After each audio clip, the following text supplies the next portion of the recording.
right, well, hello everyone. Hi, it's good to see you, and as always, it's great to be here together in church. I also want to welcome those who are joining us online this morning and say thanks for tuning in. All right, we're going to jump straight into our message, and the title is Reframing Rest. First, we're going to have a moment to pray. Lord, I thank you for your presence here with us. I ask that you open our hearts to your word, that you would reveal to us what real rest looks like. Teach us to come to you when we are weary and heavy burdened. Help us to work alongside you, to walk alongside you, and to trust you. I pray that rest may become an established rhythm in our hearts and in our lives. Amen. All right, I'll start with a quick survey this morning. Who here feels rested? There's a few people. That's good. I was kind of hoping so. It's January. Thought you might have had some holidays, just some time to slow down and unwind. Who here would like more rest or even more sleep? Wow, so many more of you that would like more sleep. Where are all our tired parents? The ones who have babies and toddlers? Yeah, I saw one hand there. Yep. Well, these are the people that are well aware that there are 2 5 o'clocks in a day. And so I want to encourage you, because right now, the days feel really long, but you'll look back and the years are short. So I really do want to encourage you to enjoy this season. Next, where are our teens? We've got any teens in the room? Couple of people young at heart down the front, couple stuck their hand up. Here we have the ones who have forgotten that there are 2 parts of the day, morning and afternoon. Just want to say good news for you guys. The 11 a.m. service is back next week. And actually probably that's an encouragement for the parents of the young kids as well. They do actually grow up and they sleep in. So, it'll take a while, but you will catch up on that sleep one day. All right, where are all our essential workers? All those people that work in healthcare, police, fire, ambulance, those kind of jobs that just never stop. Well, for you, we want to say thank you and God bless you for all that you do. Yeah.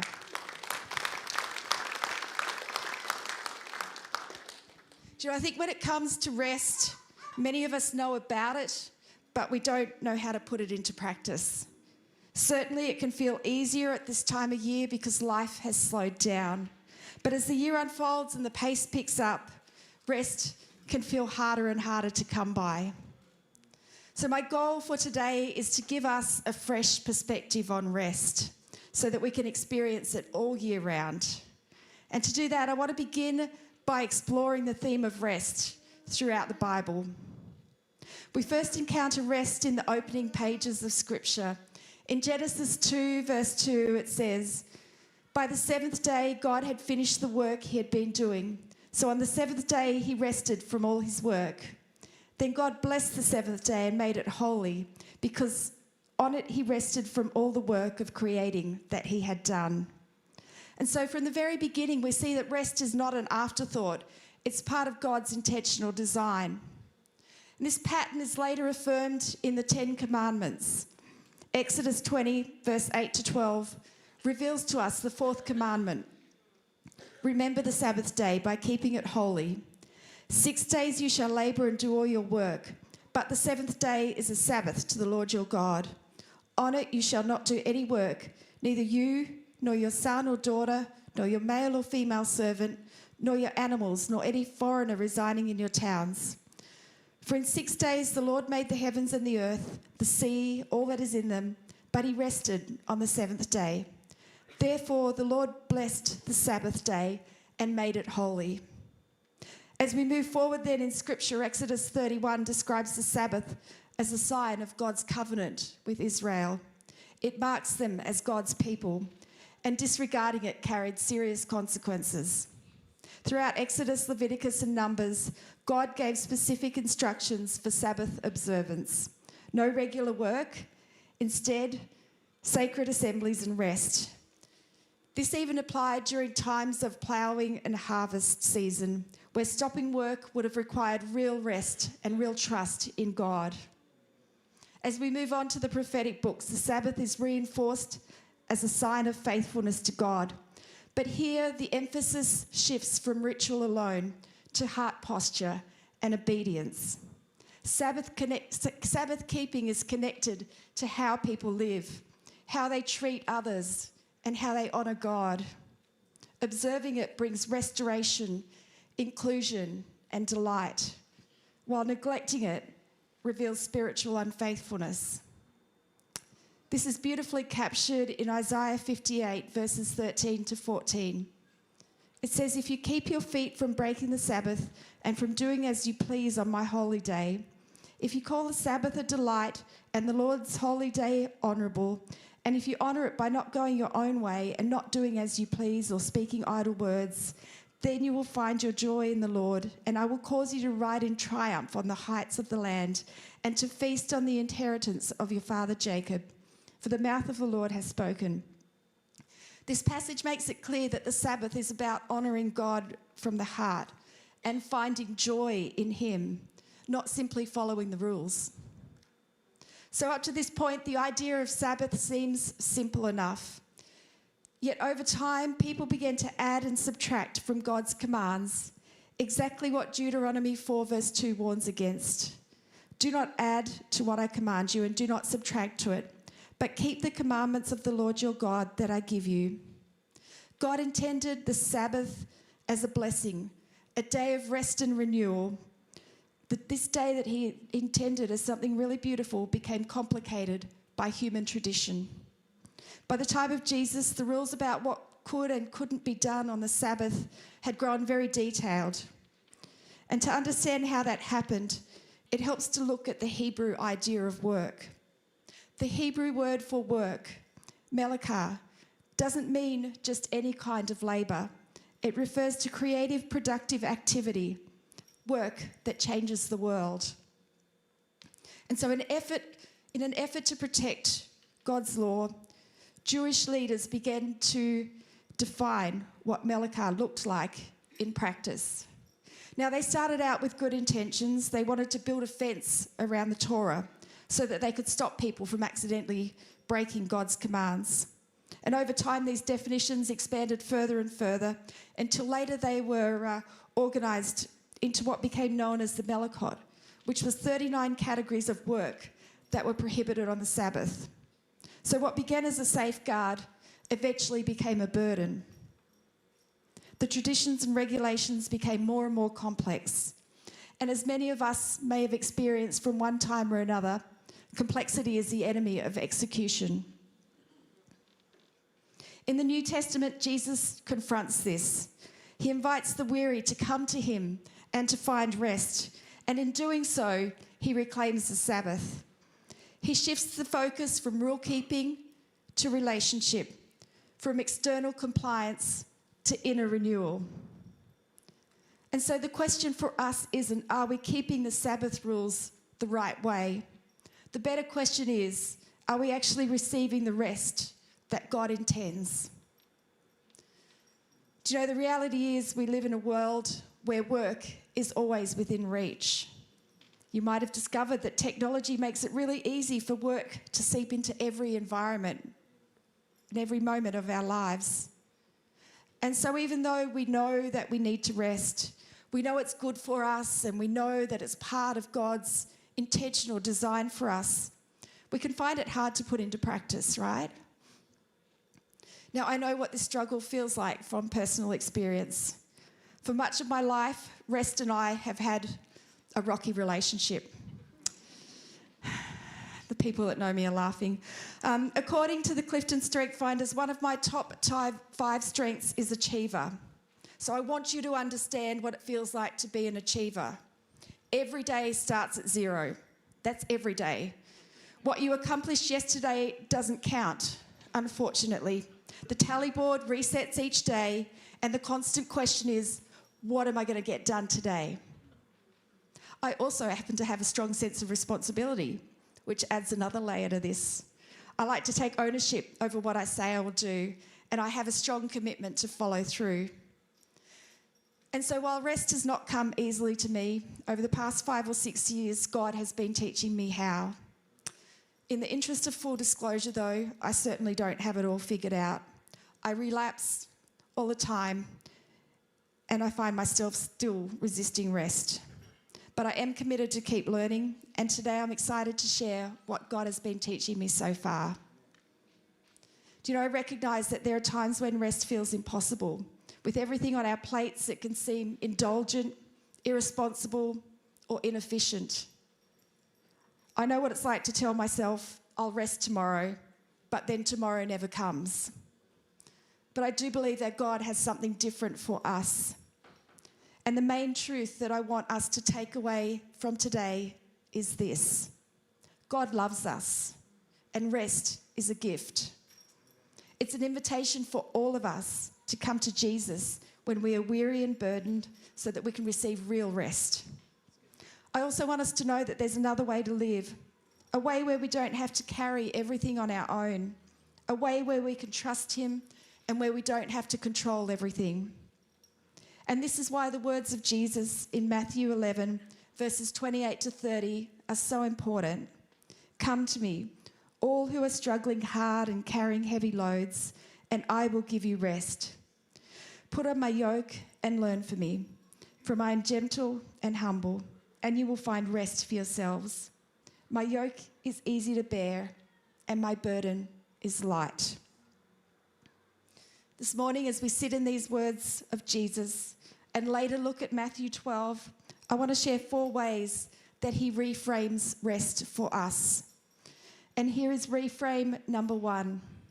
Rest begins with who. We have a tendency to frame rest around where we go, what we do, and how we do it. But Jesus turns that idea on his head.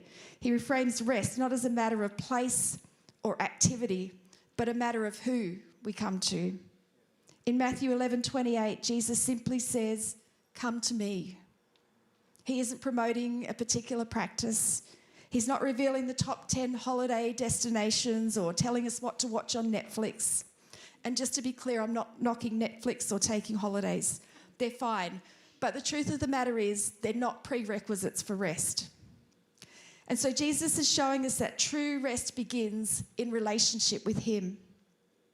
Do you know, for someone like me, wired to achieve and wired to carry responsibility, this has been life-changing.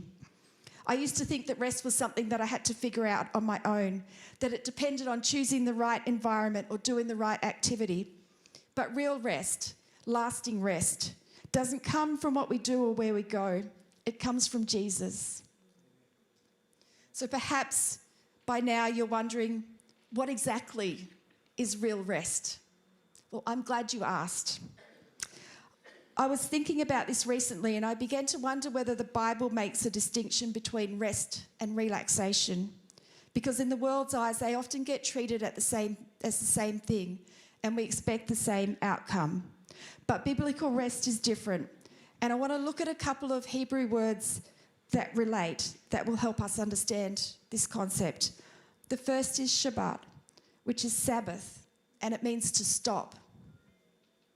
Then there is Nuach, which means to settle, dwell, or rest quietly. Both of these point to something deeper than just taking a break. They show us that real rest is about stopping and dwelling. It's an opportunity to bring our burdens to Jesus and for our souls to be restored. Relaxation, on the other hand, it often distracts us from what we are carrying, but it's only temporary, and it doesn't reach our souls in the same way that rest can. So maybe then that's why, even if we manage our time perfectly, take an amazing holiday, watch our favourite movie, switch off our phone, spend time with our friends, we can still feel weary inside. Do you know, I imagine that you could even retire and still feel tired. And I wonder if that's a word for someone here today. That's why coming to Jesus, intentionally stopping, settling alongside Him, that will change everything. So now that we understand that rest begins with who we come to, the next question is, how do we respond to this call to rest? This brings us to reframe number 2, rest as an invitation. Do you know, we often frame rest as an inconvenience, something to add, something to avoid, something to postpone. But Jesus reframes rest not as a disruption, but an invitation. So I want to ask, how often do we rain check on this invitation rather than receiving it? Perhaps we do this because we don't realise that rest is a gift. Psalm 127 verse 2 puts it simply, God gives his beloved rest.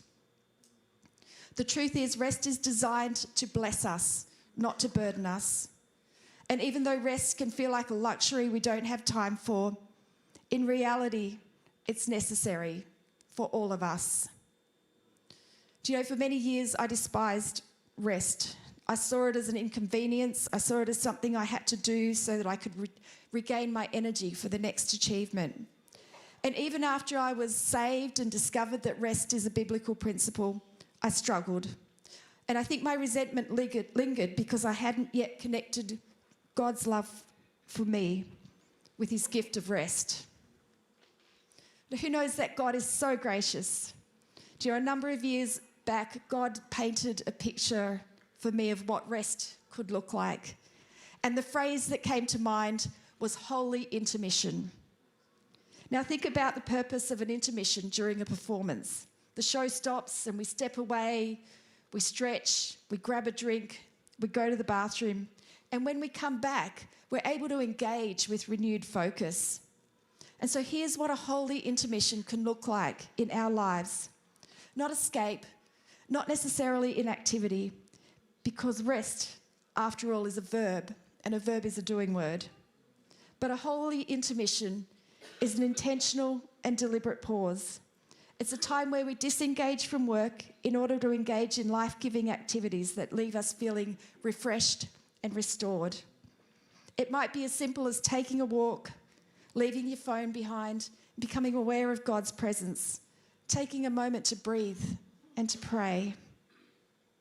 And so just as an intermission in a show helps us better enjoy the performance, real rest, a holy intermission, leaves us more present, less distracted, and with our patience and joy restored.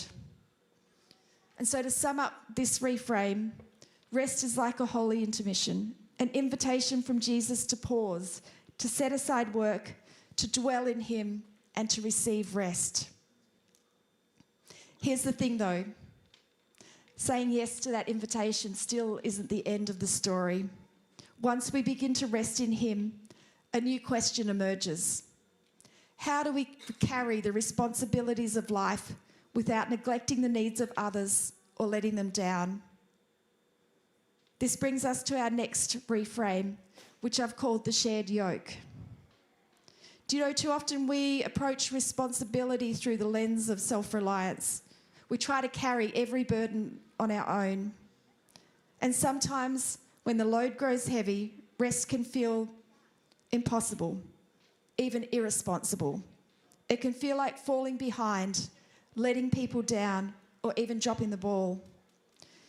But Jesus reframes responsibility and therefore rest through the image of a shared yoke. And he invites us to walk alongside him, learn from him, and share the load. In Matthew 11, he doesn't say, lay everything down and walk away. He says, take my yoke upon you.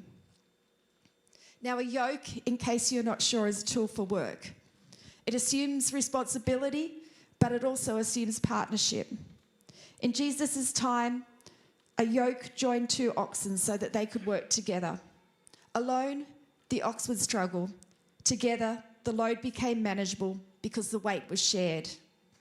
In the same way, when we accept the yoke that Jesus offers, we no longer shoulder life's burdens in isolation. Rest and responsibility can coexist when we walk with Jesus and alongside one another. The truth is, we were never meant to walk alone. Do you know, practically speaking, many of us struggle to rest because we feel like everything depends on us, especially in seasons of raising children or caring for aging parents. Rest never means neglecting those in our care. It means planning ahead, asking for help, and refusing to carry what we were never meant to carry on our own. When responsibility becomes a solo journey, rest disappears. But when we accept Jesus' invitation to the shared yoke, we find true rest. And so here we have the heart of this reframe. Rest isn't walking away from responsibility. It's trusting Jesus to carry it alongside us. Now, even as we take on this yoke, another challenge arises. We may hesitate to release our grip on the load. We might be afraid to let Jesus set the pace, to take the lead, or to be in control. And this brings us to reframe number 4, rest as trust. Do you know, too often we frame rest as a loss of control, thinking that if we stop, everything will fall apart. But Jesus reframes rest as placing our trust back in God. In Matthew 12, 1-13, this passage is titled, Jesus is Lord of the Sabbath. It says, at that time, Jesus went through the grain fields on the Sabbath. His disciples were hungry and began to pick some heads of grain and eat them. When the Pharisees saw this, they said to him, look, your disciples are doing what is unlawful on the Sabbath. He answered, haven't you read what David did when he and his companions were hungry? He entered the house of God, and he and his companions ate the consecrated bread, which was not lawful for them to do, but only for the priests. Or haven't you read in the law that the priests on the Sabbath duty in the temple desecrate the Sabbath and yet are innocent? I tell you that something greater than the temple is here. If you had known what these words mean, I desire mercy, not sacrifice, you would not have condemned the innocent. For the Son of Man is the Lord of the Sabbath. Going on from that place, he went into their synagogue, and a man with a shriveled hand was there. Looking for a reason to bring charge against Jesus, they asked him, is it lawful to heal on the Sabbath? He said to them, if any of you has a sheep and falls into a pit on the Sabbath, will you not take hold of it and lift it out? How much more valuable is a person than a sheep? Therefore, it is lawful to do good on the Sabbath. Then he said to the man, stretch out your hand. So he stretched it out and was completely restored, just as sound as the other one. Do you know, Matthew 12 gives us a vivid picture. Here we find Jesus' disciples picking grain on the Sabbath because they're hungry. The Pharisees see it and they become outraged. And then later in this passage, Jesus heals a man with a shriveled hand. Do you know what's striking about this story is how minor the rule breaking looks compared to the significance of the restoration. But their fear, the Pharisees' fear, is the same that we often feel. If we let go, things will spiral out of control. But Jesus shows us another way. He focuses on people, on mercy, on restoration, and on life. The rules aren't broken by caring for human needs. In fact, true rest comes from trust, not rule keeping. So here's what it comes down to. Rest is for people, not rules. It's about trusting God, not maintaining control. Do you know, this reframing of trust became deeply personal during a sabbatical season that I had back in Australia. Just after I started my season of rest, a COVID lockdown began. And as the lockdown continued, I kept thinking about an area of church life where I had previously overseen. I used to coordinate groceries and meals for people that were financially affected by the pandemic. And what I knew that from previous lockdowns that the need would increase and that our church teams would have added pressure because of this. And so I actually found myself wondering if I should volunteer to go back as a volunteer or either to go back to my role. But as I sat with that, I sensed the Lord saying to me, hands off, trust me, I've got this. Trust the people that I've put in place. Trust that they can carry this. And you know, this didn't feel intuitive to me, but I had peace and I was obedient and I stayed in my position of rest. And this was the first time that God reframed rest as trust for me. But even now, when I struggle to rest and think, I can't even spare 10 minutes, God will ask me, can you rest for 10 minutes? The answer, of course, is yes. And as I step aside and trust Him, I've noticed that clarity comes. creative ideas emerge, and I experience real rest, not just stopping, but dwelling in God's presence. I call this practicing trust in real time. Do you know, when we embrace this kind of trust, restoration happens. Just as the man's hand was healed by Jesus on the Sabbath, true rest comes from trusting God, not trying to hold everything together ourselves. At its deepest level, rest in Jesus isn't inactivity. It's trusting him to carry what we cannot, to set the pace and to guide our path. It's a conscious decision to let go of control and to walk in partnership with him. So if trusting God is at the heart of real rest, the next question is, how do we build that trust into our day-to-day lives? My advice is to start small and allow trust to go through simple, consistent expressions of trust. A brief pause, a quiet devotion, a lunch break. There's also weekly rhythms of rest, like a Sabbath, to remind us of God's faithfulness. And extended seasons of sabbaticals can teach us the same lesson, but on a larger scale. Each of these are ways that we can step off the production line and into God's presence. And the more we do it, the easier it becomes. Before we finish, I want to bring everything together and remind us what God is calling us into. He is inviting us to receive a gift, and that gift is called rest. Yes, it's a pause from work, but it's so much more than that. It's the presence of Jesus. I want to remind us that rest doesn't remove the load, it shares it. And it begins when we stop striving and we start trusting. Rest is a gift that doesn't restrain us, it restores us. And when rest becomes a rhythm in our life, when we pause, step back, and lean on Jesus, we learn to trust him with each step of our journey. I want to do one final thing today. Maybe you're here today and you've learnt that rest begins with Jesus, but you don't know him personally. Well, I want to extend a personal invitation to you today to ask Jesus into your life. Maybe a friend brought you along, or maybe you just felt like you needed to be in church today. I want to encourage you, don't go home and sleep on it, no pun intended. Don't rain check on Jesus today, because you can say yes to him right now. And so if that's you right where you are in your seat, if you want to say yes to Jesus for the first time today, can I encourage you to raise your hand in the air so that I can see it? Thank you, I see your hand. Let's close our eyes, church.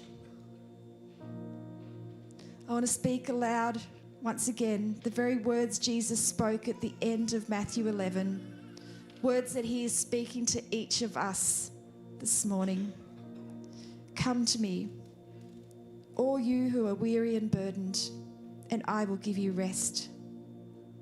So today, I ask, are you willing to trust Jesus?